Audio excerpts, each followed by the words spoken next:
Hey guys, Steebler. Today I got to look at the Tier 5 British cruiser Leander. Here's Bruce Fraser on the screen. You can see I got him up to 14 now. He's pretty solid. I could potentially see transitioning over to Belfast long term, but due to the ease of having one commander set up for the Belfast with the HE spammy nature of that ship, and then the rest of the ships just shooting AP, it's kind of nice to have one commander set up for each and then leave them alone. So long term, I'll probably put Fraser in the Belfast or Belfast in the Belfast. I haven't made that decision yet, but Fraser's been doing well for me. Very heavy on the AP penetration in terms of the build. Of course, you're only firing AP in the ship, and you want to get all those shells the best chance to penetrate as possible, regardless of the angle of the enemy ship and where exactly you're hitting them. Here we got a standard game mode on Trident. I like to play behind the central island, either from the north or south spawn. It gives you access to large swaths of the map and allows you to create crossfires.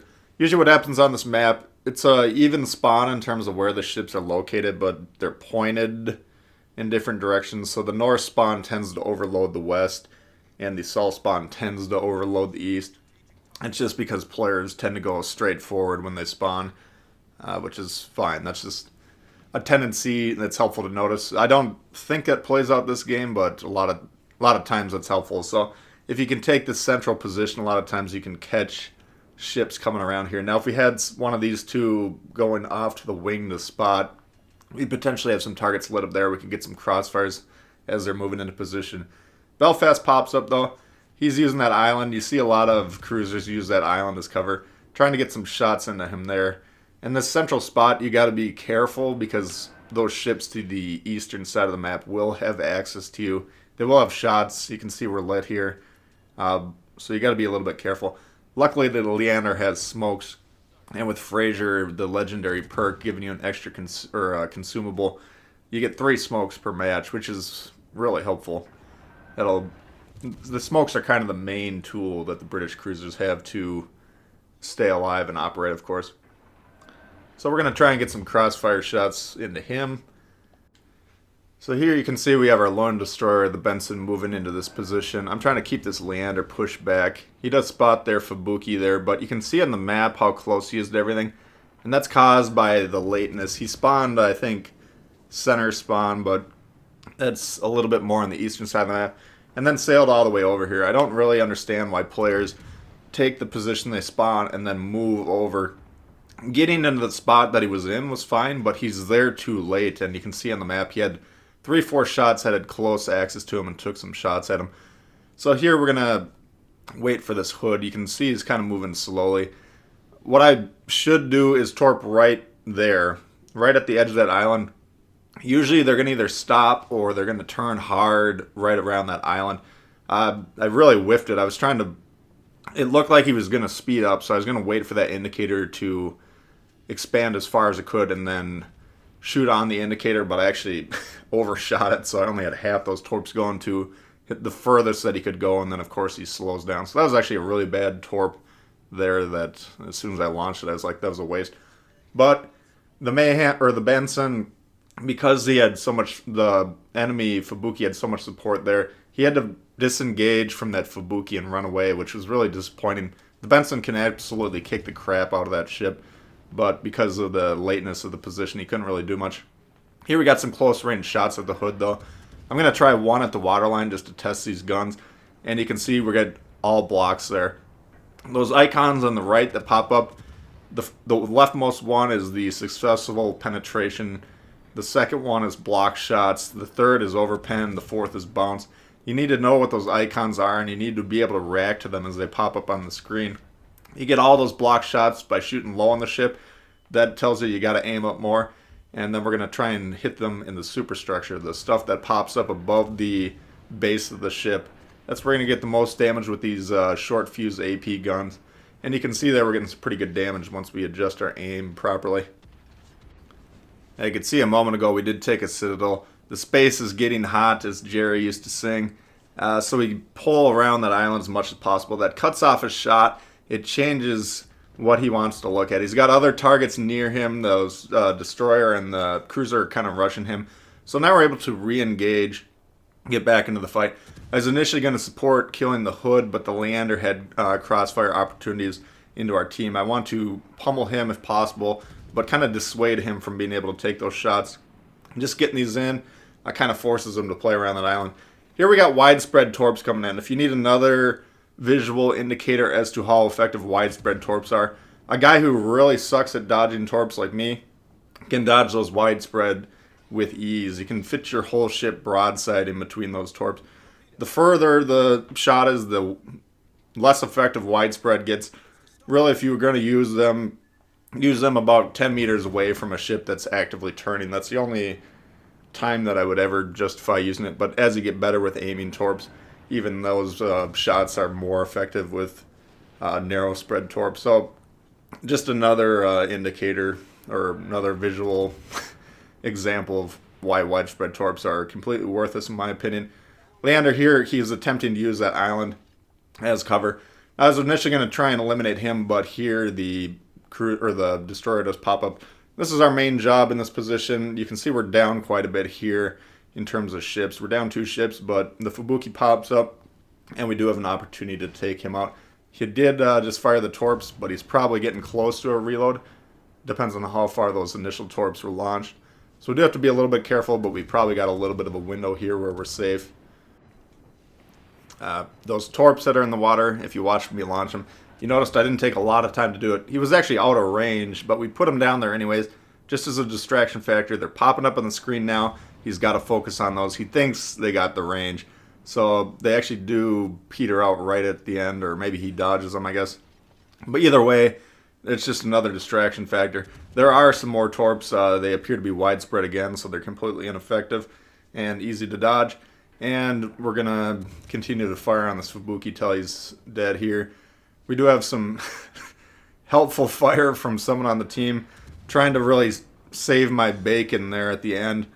But they miss, but luckily we're able to finish them off before any harm comes our way. So that's a good play there. We even up the score now in terms of ship count. And we do have, obviously, an enemy cruiser, an English-British cruiser in the smoke here. And I'm going to just try and push into him. We're not currently spotted. You can see on the map, there's not a lot of ships in the area that we're aware of that can spot us. Here we do have a York that pops up, though, and he begins to spot us. So this is potentially a bit of a problem. We do have smoke, but we got to get this York to fire. Now, once he fires his guns, now his detection radius expands, and the ships that are surrounding me are also spotting him because of that. So for 20 seconds, for sure, he's going to be spotted. We pop the smoke. We're taking a lot of incoming fire here, so we do have to be careful. We're going to back up towards where the smoke started to originate. And we're just checking his heading there. Potentially going to launch some torps if possible. But using that torp indicator, I can get a good read on how fast he's going. And he's just sitting there kind of broadside. So that's a good opportunity to pepper him with some nice damage shots here. And you can see there that whatever's in that smoke's turned his attention somewhere else. If you can get rid of the York, cool. But if he gets out of there, he's really low health at this point. And we've kind of reduced his effectiveness in terms of how aggressive he can play. You know, ideally you'd want to kill the ship if possible, but wounding him grievously like that is pretty effective here. Here's a skill you need to work on now that we have these British cruisers. Blind firing smoke. You can see where the shells are emanating, and you got to visualize where those guns are on the ship. The guns are kind of on the top of the ship, so you want to aim just slightly below where those are emanating. These British cruisers are a lot harder to blind fire than destroyers just because they're a lot bigger. And you can see where we're aiming when that ship temporarily popped up. We were actually aimed right in on them, so that's a skill I'm working on. It's a skill you definitely need to be working on. Blind firing these smoked up cruisers, that's kind of how you have to counter them. So getting some shots on them usually gets them to stop firing their guns because they are aware that there's a player that's able to counter them in their smoke, and they'll just kind of let the gunfire go silent. Here the Byron pops up now. He's the best target that we have currently available. Smoke's about to run up, so we're going to try and get up to speed and start moving here. And this is kind of the effectiveness of the double AP pen build on Fraser, and then having a Yamamoto inspiration as well. At range against heavily armored battleships like this Byron, That's kind of the weakness of these ships. It's really hard to damage them, but we're still getting some damage at this range. We're able to contribute. We're pushing him back. He's getting torped, and he's just going to try and move behind that island. Here that Fiji does pop up again. Looks like he's right at the edge of our firing range, so we're not really able to do much there. And here we're going to scavenge this guy's smoke. If that's a good play for any ship, using these available smokes, but the British cruisers, that's kind of how you operate, is to get into smokes. Here it does cost us, though. It looks like, I don't know if he was tracking me as I was disappearing and he lined up that shot and hit me there, or if he was blind firing my partner. But getting that close to another ship in smoke, either way, let's say he was shooting at my teammate there, because he wasn't able to lock in on him. You can see these shells are not accurately aimed when they're coming in like that. That's because these targets aren't locked in. But because of the close proximity of the ship, whether he was targeting me or not, they ended up hitting us a little bit. There, looking on the map, that smoke was 90% probably from the destroyer on my team, but due to the fact that that other destroyer is not spotted, he could be rushing in to deal with him. I just put those torps down as kind of a preemptive, attack on that destroyer if he pops up close range.